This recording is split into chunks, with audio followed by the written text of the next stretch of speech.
आइए हम जानें कि कैसे मनुष्य पढ़ाने और उपदेश करने वाले ना होने चाहिए। अश्रुतश्च समुन्नद्धो दरिद्रश्च महामनः अर्थांश्चाकर्मणा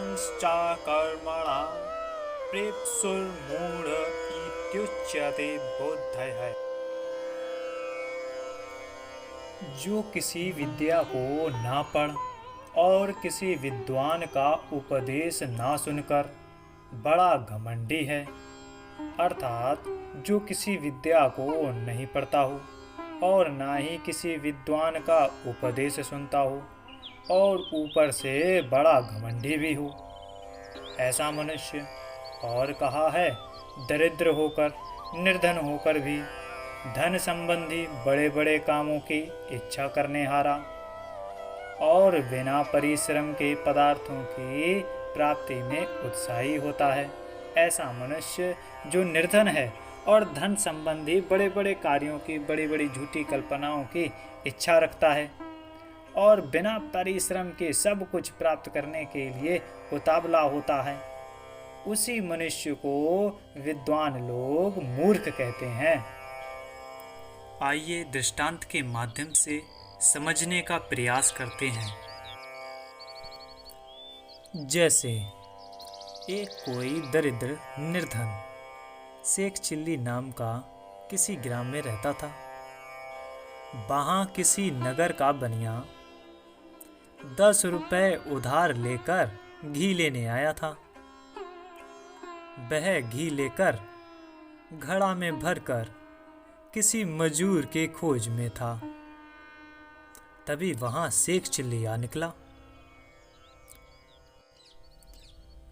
बनिए ने पूछा कि इस घड़े को 3 कोस पर ले जाने की क्या मजूरी लेगा? तो शेख चिल्ली ने कहा, 8 आना। बनिए ने कहा, 4 आना लेना हो तो ले। फिर शेख चिल्ली ने कहा, अच्छा ठीक है। फिर शेख चिल्ली घड़ा उठाकर आगे चला और बनिया पीछे पीछे चलता हुआ अपने मन में मनोरथ करने लगा, झूठी कल्पनाएं करने लगा। क्या झूठी कल्पनाएं करने लगा? कि 10 रुपए के इस घी के 11 रुपए आवेंगे, 10 रुपए सेठ को दूंगा और 1 रुपया घर की पूंजी रहेगी।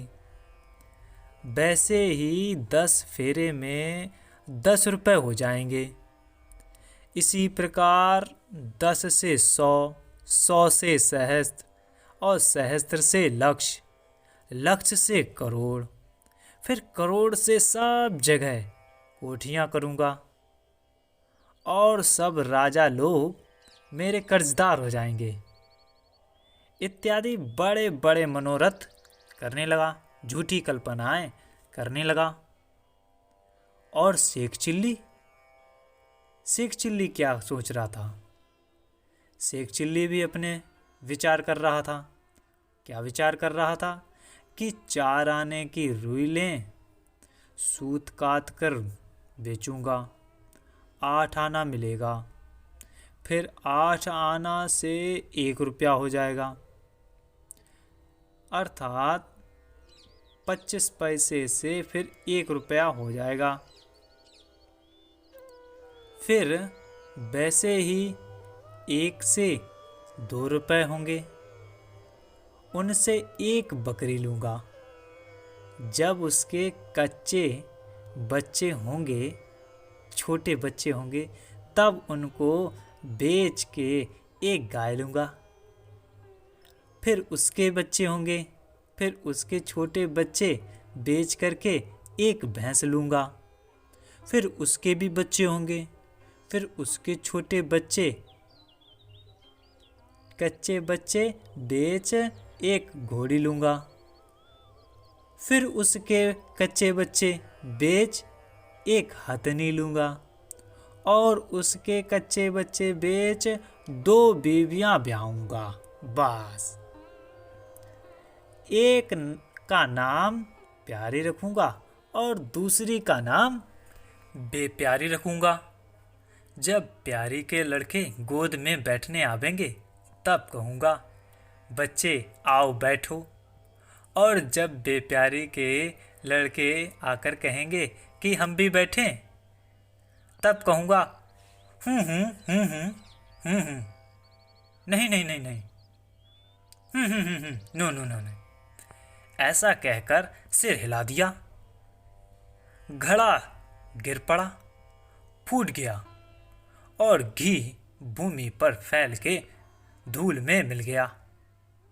तभी बनिया देखकर रोने लगा और शेख चिल्ली भी रोने लगा। बनिया ने शेख चिल्ली को धमकाया कि घी क्यों गिरा दिया और रोता क्यों है, तेरा क्या नुकसान हुआ है। शेख चिल्ली बोला, तेरा क्या बिगाड़ हुआ, तू क्यों रोता है। तभी बनिया बोला, मैंने 10 रुपए उधार लेकर पहली बार ही घी खरीदा था, उस पर बड़े बड़े लाभ का विचार किया था, वह मेरा सब बिगड़ गया, मैं क्यों ना रोऊं। शेख चिल्ली बोला, तेरी तो 10 रुपए आधे की ही हानि हुई है, मेरा तो घर ही बना बनाया बिगड़ गया, मैं क्यों ना रोऊं। बनिया बोला, क्या तेरे रोने से मेरा घी आ जाएगा। शेख चिल्ली बोला, अच्छा तो तेरे रोने से मेरा घर भी ना बन जाएगा, तू बड़ा मूर्ख है। बनिया बोला, तू मूर्ख, तेरा बाप मूर्ख। ऐसे दोनों आपस में एक दूसरे को मारने लगे। फिर मार पीट कर शेख चिल्ली अपने घर की ओर भाग गया और उस बनिए ने धूल मिले हुए घी को ढीकरे में घड़े में टुकड़े में उठाकर अपने घर की राह ले ली। ऐसे ही स्वसामर्थ्य, बिना सामर्थ्य के, बिना पुरुषार्थ के, बिना अस्वक काल्पनिक झूठी कल्पनाओं को करना मूर्खों का काम है और बिना परिश्रम के पदार्थों की प्राप्ति में इतना उतावला, इतना उत्साह होना भी मूर्खता का लक्षण है। उसी मनुष्य को विद्वान लोग मूर्ख कहते हैं।